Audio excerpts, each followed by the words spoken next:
ఓం నమో భగవతే వాసుదేవాయ. అంగరాజ్యంలో ఏర్పడినటువంటి క్షామం పోవడానికి ఋష్యశృంగుడు వచ్చి అక్కడ పాదం పెడితే వర్షాలు కురుస్తాయని, మళ్ళీ పంటలు పండి ప్రజలందరూ సంతోషంగా ఉంటారని బ్రాహ్మణులు చెప్పిన మీదట అక్కడికి ఋష్యశృంగుడి ఆశ్రమానికి అంటే విభాండకుడి ఆశ్రమానికి కొంతమంది వేశ్యలను పంపించి, విభాండకుడు లేని సమయంలో ఋష్యశృంగుడి దగ్గరికి ఒక వేశ్య వచ్చి అతనితోటి అంటే ఒక మునికుమారుడి వేషంలో వచ్చి అతనితోటి అనేక రకాలైన తినుబండారాలను తినిపించడం, పువ్వులు అవి వాసన కలిగేటివి ఇవ్వడం.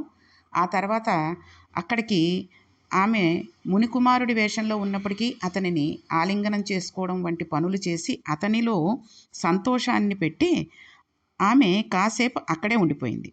ఆ తర్వాత విభాండకుడు తిరిగి వచ్చే సమయం అయింది. విభాండకుడికి కంట పడకూడదు, అందుకని మునికుమార మళ్ళీ కనపడతానులే అని చెప్పి ఆమె వెళ్ళిపోయింది. ఆ వచ్చినవాడు మునికుమారుడు అని ఋష్యశృంగుడు అనుకుంటున్నాడు. కాసేపటికి తండ్రి వచ్చి, నాయనా, ఈ పాటికి నీకు అగ్నికార్యం చెయ్యాలి కదా, అసలు నీవు ఇవాళ అగ్నిని వేల్చలేదేమిటి? కాలం దాటిపోయింది, నువ్వు ఎప్పుడూ ఇలా ఉండలేదు, ఏం చేస్తూ ఉండిపోయావు? ఈ పువ్వులేమిటి, ఇంత సుగంధభరితములైన పుష్పాలు ఎక్కడి నుంచి వచ్చాయి? ఈ వంటకాలు పళ్ళు ఎక్కడివి అని అడిగాడు. ఋష్యశృంగుడు శుద్ధమైన హృదయం ఉన్నవాడండి. ఆయన స్త్రీ పురుష వివక్ష తెలిసి ఉన్నవాడు కాదు. అందుకని ఆయన అన్నాడు, నాన్నగారు నిజమే, నేను ఈవేళ అగ్ని వ్రేల్చలేదు, కాలం దాటిపోయింది. ఎందుకు అలా జరిగిందంటే, ఈవేళ మన ఆశ్రమానికి ఒక ఋషికుమారుడు వచ్చాడు. నేను అతనిని ఆశ్చర్యంతో చూస్తూ ఉండిపోయాను. నేను అటువంటి ఋషికుమారుడిని ఎప్పుడూ చూడలేదు. ఆ ఋషికుమారుడు బంగారు రంగులో ఉన్నాడు. అతని జుట్టు చాలా ఘనంగా ఉంది. అతని కొప్పు చాలా తమాషాగా ఉంది. ఇంకా ఆశ్చర్యం ఏమిటంటే, అతని గుండెల మీద గుండ్రంగా ఉండే 2 మాంసపు బుద్ధలు వేలాడుతున్నాయి. ఒక చేతిలో జపమాలను పట్టుకుని తిప్పుతున్నాడు. అతని నడుము చాలా సన్నగా, నడిచేటప్పుడు వణుకుతున్నదా అన్నట్లుగా ఉంది. అతను నడుస్తుంటే హంసలు నడుస్తున్నాయా అన్నట్లుగా ఉంది. అతను అంత అందంగా నడుస్తున్నాడు. ఆయన దగ్గరగా వచ్చి మాట్లాడుతున్నప్పుడు ఆయన నోట్లోంచి ఏదో మధురమైన వాసన వచ్చింది అన్నాడు. అంటే ఆ వేశ్య తాంబూలం వేసుకొచ్చింది. తాంబూలం కూడా ఏమిటో ఆయనకు తెలియదు కదండి, బ్రహ్మచారి కాబట్టి ఆయనకి అదేమిటో తెలియదు, ఏదో మధురమైన వాసన వచ్చింది అన్నాడు. ఆయన మాట్లాడుతుంటే మగ కోకిల పాట పాడుతున్నదా అన్నట్లుగా ఉంది. ఆయన అంత మధురంగా మాట్లాడాడు. అంటే బహుశా నన్నయ్య గారి భారత రచన ఋష్యశృంగుడిలో పరకాయ ప్రవేశం చేసి యజ్ఞవేదిలో అగ్నిహోత్రం ఎంత పవిత్రంగా, పవిత్ర హృదయుడైన ఋష్యశృంగుడి నోటి నుండి వచ్చిన అంత పవిత్రంగాను రచన చేయడం ద్వారా నన్నయ్య భట్టారకులు తెలుగు భాషకు పట్టాభిషేకం చేశారనే చెప్పుకోవాలి ఇవన్నీ వింటుంటే. కాబట్టి ఆయన అన్నాడు, నాన్నగారు, ఒక విచిత్రం జరిగింది. నేను ఇక్కడ నిలబడి ఉండగా ఆ ఋషికుమారుడు నా చెక్కిలి దగ్గరికి వచ్చాడు. అతడి ముఖం నుండి ఏదో సువాసన వస్తోంది.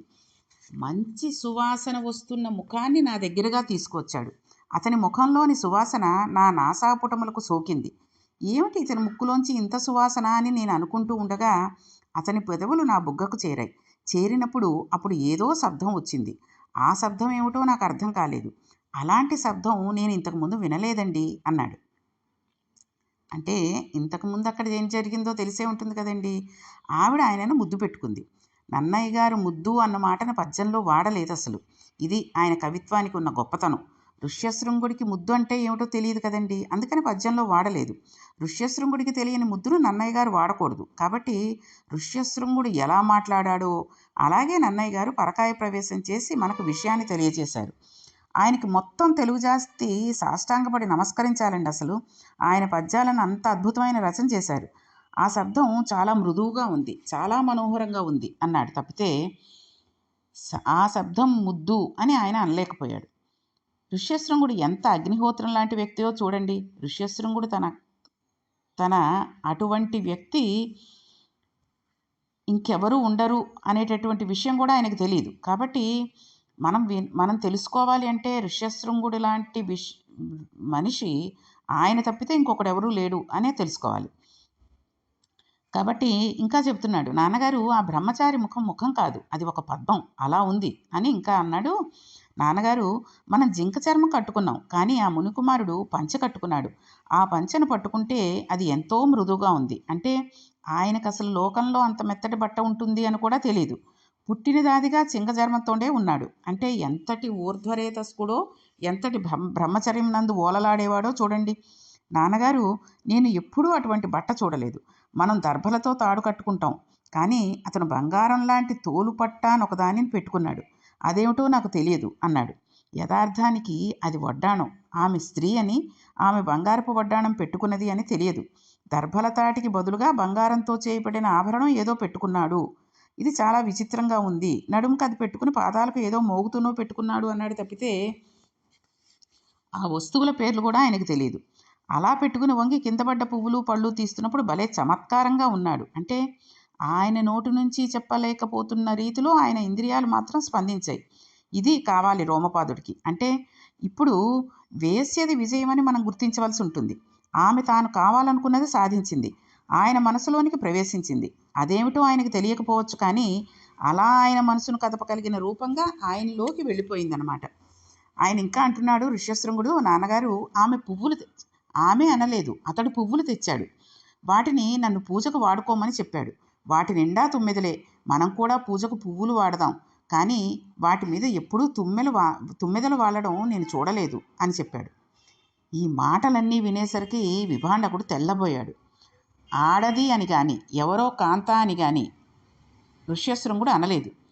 మునికుమారుడు అన్నాడు. కాబట్టి విభాండకుడు తన కొడుకు ఎవరో మునికుమారుడిని చూశాడు.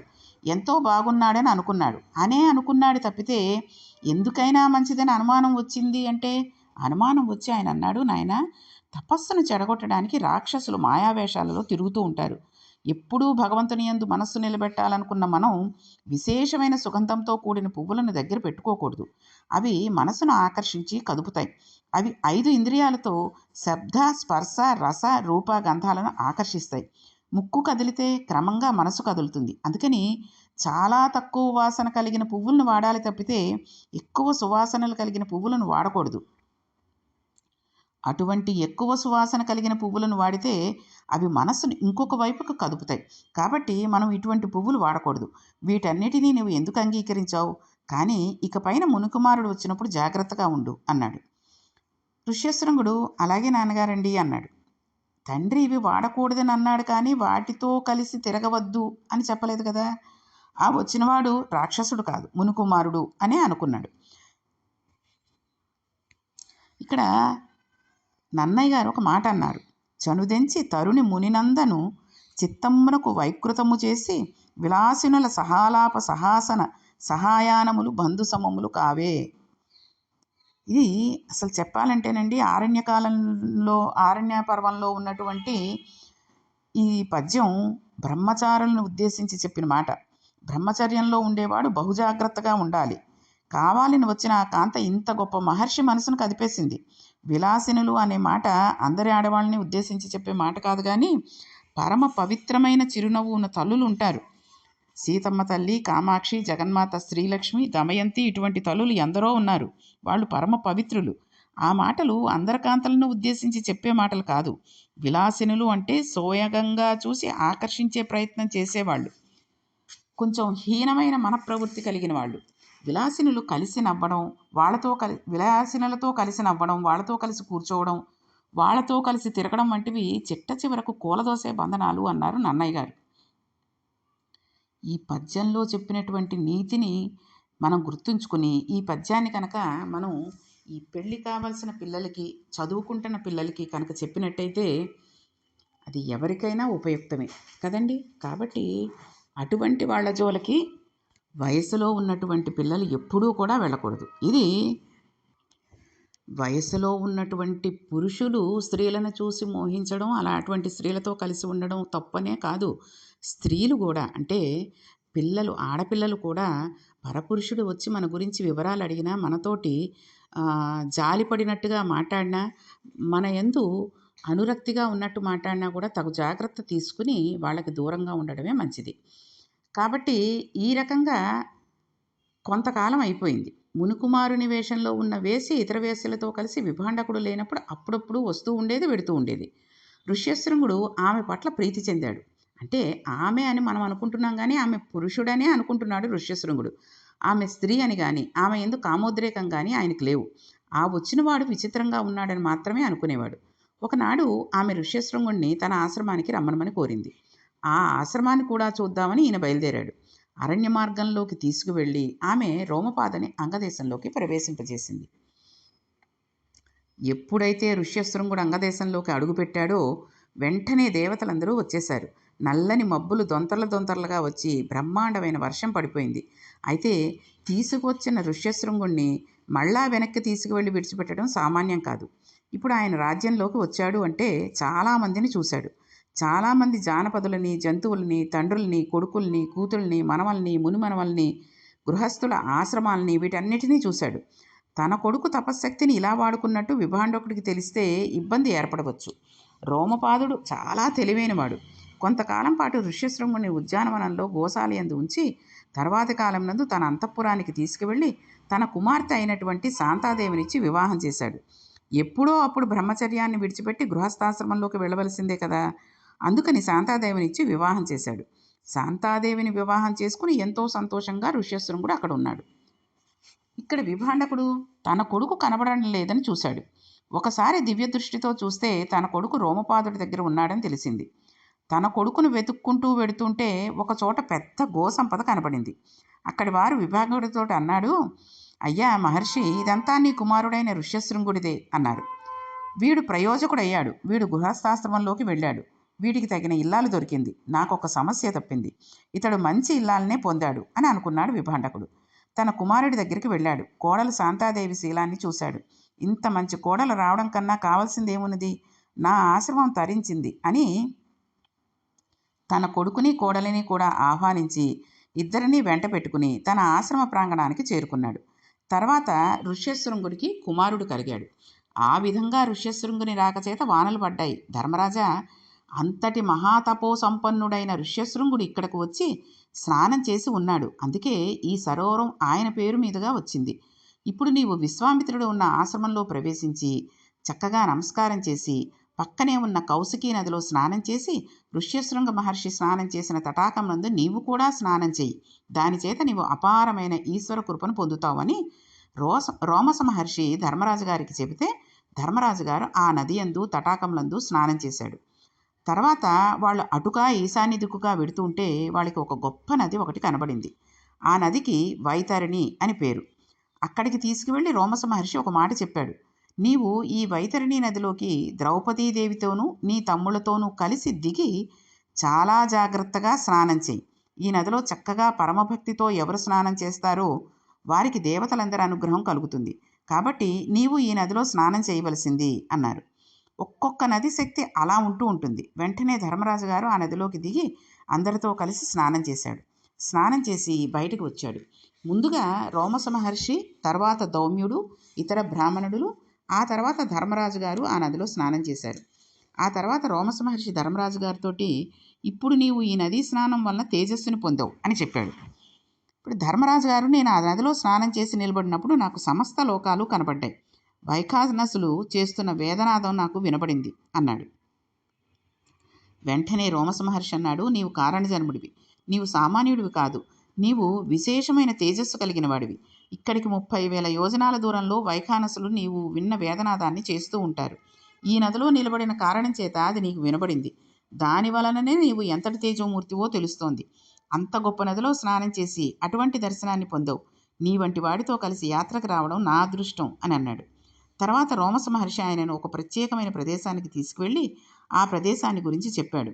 ఈ ప్రదేశంలో విశ్వకర్మ ఒకానొకప్పుడు యజ్ఞం చేశాడు.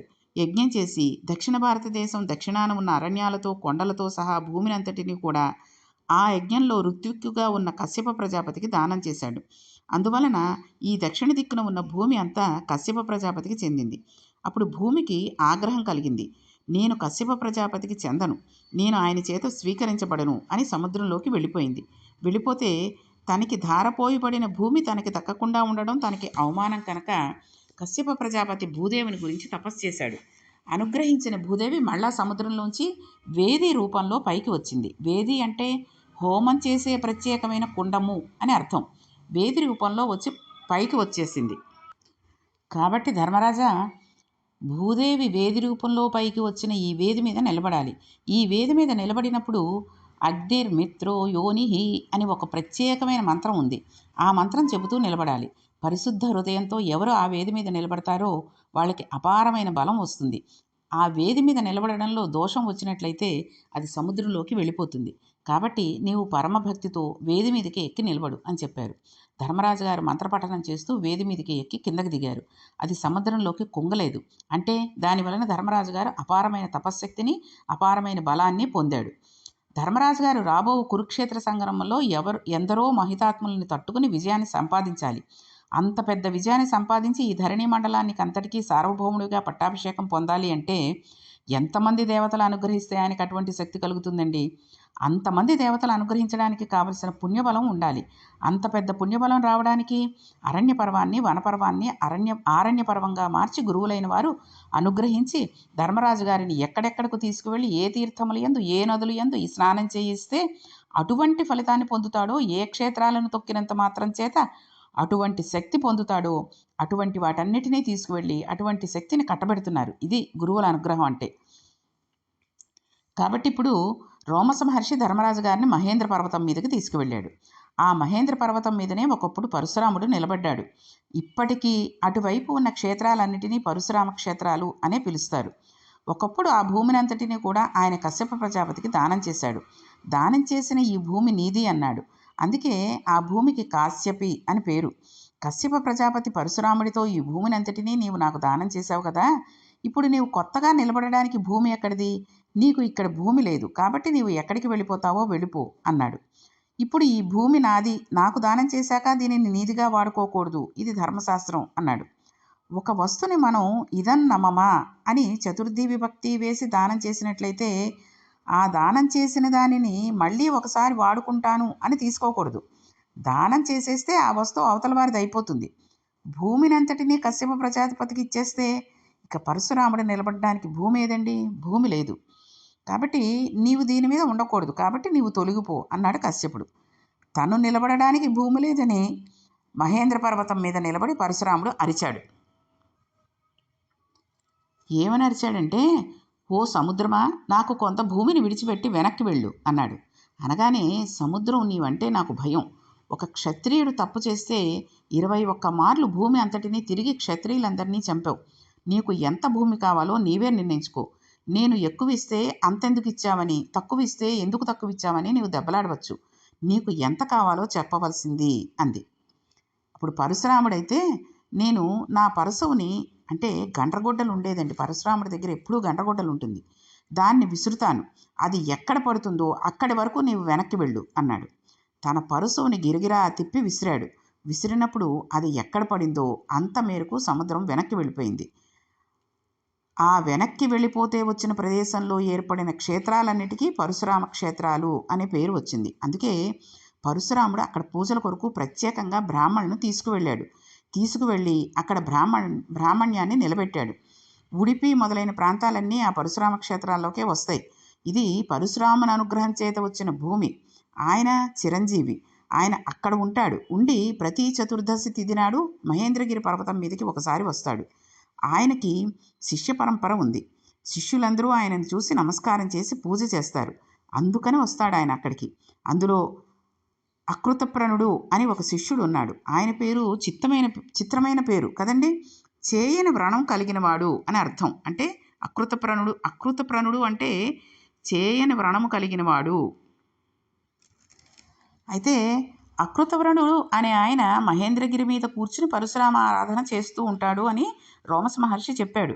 చెప్పినప్పుడు ఆ మహేంద్రగిరి దగ్గరికి వెళ్ళి ధర్మరాజు గారు ఈ అకృతవ్రణుని చూసి ఏం మాట్లాడాడు, ఆయన పరశురాముడి గురించి ఇంకేమైనా విషయాలు రోమస మహర్షి చెప్తే తెలుసుకున్నాడా అనే విషయాన్ని మనం రేపటి పారాయణంలో తెలుసుకుందాం. ఓం నమో భగవతే వాసుదేవాయ.